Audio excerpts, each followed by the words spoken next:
way, ladies and gentlemen, this way to see the greatest conglomeration of curios ever gathered together under one canvas tent in the universe. Never before has anyone seen such a marvelous collection of rarities as we have assembled here before you. See Prince Juju Bobo, the sword swallower. He is also a snake charmer, ladies and gentlemen. He eats them alive. See the wonderful Princess Karma perform a wonderful dance on a platform suspended above the heads of all the audience to myriad rays of tiny electric lights. Bam. All right, this is Kristyn Clarke with Music Mayhem magazine, and I am here with Jimbo Mathus from Squirrel Nut Zippers. How are you? So good. How's everybody doing today? Thank you so much for joining me. I appreciate it so much. I appreciate you guys. So, to start off, we were just talking a little bit outside just about your extensive discography and where this is going. And you guys, I know Squirrel Nut Zippers just released an album last year, so you guys are still touring pretty much behind that one, correct? Full time. I got a 9-piece band. We stay on the road as much as possible because I don't want to lose those cats. My solo career is also doing pretty well right now. And so it's a balancing act, it's either super high or super low. When you've been in the business as long as me, I've really been just on the road traveling for 40 years now. And professional musician. I put out my first record in 1983. First vinyl 45. It was Johnny Vomit and the Dry Heaves from Mississippi. Well, now vinyl's coming back, so hey, it's gone full circle, right? If you look at my discography, you got a whole vinyl collection. Pretty much every 1 to 2, 3 years of my entire life, I've released music. I've composed hundreds of songs. I think close to 300 I've actually released on records, 300 compositions. And so I've been after writing in this music thing for quite a while. That is truly amazing. Okay, so with the latest Squirrel Nut Zippers album, I know there's such a strong influence for New Orleans. Yes. Within that, and I adore that. It's my favorite city. So how did that influence come about for you? Well, I grew up in Mississippi. We're joined at the hip with Louisiana, and the whole New Orleans culture infiltrated my life. Starting back in the 80s, and I kept that music with me. And when I was starting the band, I wanted to keep that hoodoo vibe, that deep South Louisiana vibe. In the Zippers, always we had that. Mm-hmm. It was a mixture of many things. The Zippers, that's a component. And then we went and recorded Hot, our record Hot, sold over 1 million copies, and we recorded many other records in the city of New Orleans. And I took them down there because I knew it would be important for the band to be there, to absorb it, to record there. And most of the other cats weren't from the deep south, they're from North Carolina and places north. So I kind of drug them down there, and that's how we started the Zippers career officially with the city of New Orleans. But I'm a historian, I read. We were looking at Beast of Burgundy. That's a street in New Orleans, it's Burgundy. You said it right. Yeah, shot. Most people think it's Burgundy. But started putting that record together, and I knew I wanted to keep this one anchored in New Orleans. Most of the players are from there now. Mm-hmm. Since I revived the band, I cherry-picked the people I wanted for the Zippers because it's my band. Can nobody call the band Squirrel Nut Zippers but me? And, many lawyers have decided that. But I've had a long and storied career. So I based it down there and really wanted to anchor that connection after all these years. Absolutely. So bringing all the musicians down there from other places, did they say how influenced or changed they were after being absorbed in that for culture? Sure. Yeah, anyone that's a real musician will be affected by a trip to New Orleans and immersion into it at that level that we did. But I started out as a deckhand on the barges down there. I used to go in and out of there as a tankerman and merchant marine. when I was in my teens. How did you decide to make the switch over to music? But I was still in music before that. But it was some trouble with the law. If you look at my discography, you'll see a gap of about 5 years, and that's where that took place. You can search it out on your own. Researchers out there. Wikipedia that. That's the gap in my discography. So what is it like for you now too to even look back on an album like Hot that did so well for you guys, and it was 20 years ago, and now over 20. The music industry has made so many changes over the years. What is it like for you to adapt to those changes? Is there anything that you would change back or like disagree with, or are you happy with the way that it's gone forward? I'm happy with the way it's gone forward. We took a big gap and a good 10-year gap, more than that, because we really disbanded right around 2000, and then we did a few shows filtered in there, but we didn't really start back till 2016, and so we took a 16-year gap. It has changed a lot. I can't exactly put my finger on it. I can't synopsize it for you how it's changed, but we're still catching up. As far as what the Zippers business is and how we are adapting to the 16-year gap, we're doing well, but it's different. I'll say that for it, Absolutely. I mean, I wouldn't say better or worse because our audiences show up, and I would say the business side is very bizarre right now.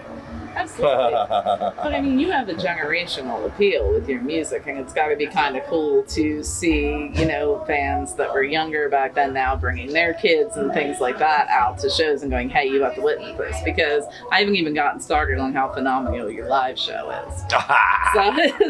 Well, it is, and that's always been a part of our formula, is bridging that gap, generational gap. We always wanted kids there. We always wanted grandparents there. Our music was designed to be appealing to all those people. It was thought of in those terms at that time, if that makes sense. But that was the thing we had going that we liked the most, before we made Inevitable. We decided that was our appeal. And now, like you say, people that were children then never thought they would see us. They thought we were a myth, we didn't exist. They would never see us, It's like the band that did what? That thing? But everybody knows the song and everybody knows the name somewhere in their DNA, Yep. And it crept in there. And that was an important thing. I mean, as an artist coming out, you would never think that you would make a dent in humanity like that. Not just America, but the whole world. The Zippers name, you can't go almost any town in the world, and somebody there, if you say that name, people are going to get excited. And what an amazing thing that was. It was not planned. It was not bargained on in any form or fashion. But we did that, and I wanted to capitalize on that, prove on that with the new band, seal the deal, and just bring another band that really kicks butt and bring the music back to life and reinvigorate the people. Well, I mean, with your live show, what I love so much is that you get a show. It is entertaining. It is not like musicians just standing there playing instruments, not doing anything. Self-absorbed or whatnot. Absolutely. And very extroverted. It's giving people entertainment again. Plus, a lot of your lyrical content makes people think, which I think it's like an art of storytelling that's missing from so much of what's current. Right. How important is that for you going forward? That's 100%. It's everything. The reality, the extroversion, getting outside yourself. That's a part of the formula for all the groups I've worked with. And it's just a formula that works for me. It's a formula that I can find people that get behind. We're not hiding back here. We're out there in your face. We're going into you, as an audience. We're marching into you at the end of the show and making you do something. Yeah. And I think that's really hard these days because people are scared of other people and they don't want to make that connection, But I grew up real social music. Music was for entertainment. Music was for just the people to enjoy all around us in our little community. And I translated that into like a higher art form with the zippers, but it's an essential component. Absolutely. So with your solo record, Incinerator, can we talk about that a little bit? Because I love that you are not afraid to blend genres and play with different genres. I know there's a little bit of country vibe to it, like a little bit, it's a mix. I can't even put my finger on one particular thing. That's a whole other story. I mean, this Incinerator record is one in a long series of records I put together. Cave paintings. I learned from a producer called Jim Dickinson, and he called records, you're making your cave painting. You're putting your hand in the dye that you made, or the blood of some animal, and you're sticking it on the wall for people to find. How incredible is that? And to think about that, it's just something that you're drawn to do. Who knows why? But Incinerator is a culmination of all those years of producing, making records, writing, composing, touring, and reflecting on all that. And it's reflecting on that. All that work. Did I read somewhere too that a lot of the songs were written, many years ago, and that you've kind of brought them back and maybe breathed some new life into them, and it's like, okay, like we're going to use it now finally. Yeah, the oldest song on there I wrote in the late '80s or early '90s. It was just one I had hanging around, and that just came to my mind when I saw how the Incinerator was shaping up. I said, "Whoa, I've got that." Never know what you got till it's gone, hanging around there in my memory. And of course I remembered how it went, because I wrote it for a purpose at that time. Yeah. I just never needed it. I look at it as like a junkyard of shit in my mind. It's like different car parts and weeds growing all up around them, but if you know where they all are, you can go in there and find them, and pull the part out. It's like a junkyard of lyrics, melodies, stories, experiences that you just pilfer around in. What's it like for you when fans come up and relate in a certain way? Is that still surreal that your words having an effect on them, and they're like, oh, I was going through the same thing, and, I feel touched by this, For sure. And every night, this is the kind of entertainer I am. You never see me hiding out somewhere. Mm-hmm. I'm out there with the people, man. Whoever's there. I've played for 2 people, 1 person, 0 people, plenty of times in my life. And not in the far past, but whoever's there, I'm there getting their story. You'll see tonight at the Zipper show, if you stick around, that we parade through the crowd and go, and we'll be here till the last person's gone. If they want to come talk to me, tell me their story, tell me what's happening, I listen, I respond, and we rap for whatever's happening. And so we'll talk to every single person in this club, that wants to talk to us. That's amazing, because that approachability is, it sticks with fans, and they remember those kind of experiences. I want to make it like when I was growing up, where music wasn't a big deal. It wasn't this big stigma thing, or like I have to idolize them. The musicians were just people who were in the community that did other stuff, and they just happened to pick banjo, scrub mandolin, or whatever. And they just did it like they did anything else, like, driving a tractor, going to work. It was just something they did. And there was no stigma or, mythology about it at all. It was frowned upon to do professionally. I was the first from my area to break out of that, Wow. I mean, on a personal level, I look at music as a universal language we can all speak and understand, even if we take different messages away. What is it that, your hope that fans take away from your music with Squirrel Nut Zippers or your solo projects? It's just an honesty. It's a devotion to, a craft, a skill, a gift. It's a calling, that I've been called to absorb everything I can, to read, to listen to music, to recreate that and design it for other people, to continue that, because it was just a calling for me. And I could have done other things, but, I didn't have to, and I didn't want to, and I refused to. And it's a continuation of everything that's coming forward and keeping it going in the future. I'm trying to keep a human touch on what I do. Everything I do's got a human touch, you know, a real blood and guts down in the mud, you know, and it's got an uplifting feeling. You know, everything I do has got something that's going to inspire and uplift, you know, so it's the human condition, I guess. Makes sense. So, I mean, what has been, you know, now that we're Music Mayhem magazine, what has been one of the top moments of mayhem throughout your career that you could think of? Is there any highlights, or is there too many to count? Define mayhem. Well, I don't know. That's up What's for your debate. definition That's of mayhem? Mayhem is chaos. Chaos. Chaos. Well, I'd say, you know, eating peyote out at the Sundance and with the Hopi reservation. Okay, that'll do it. That'll do it. You win. So, it's a little story for the children out.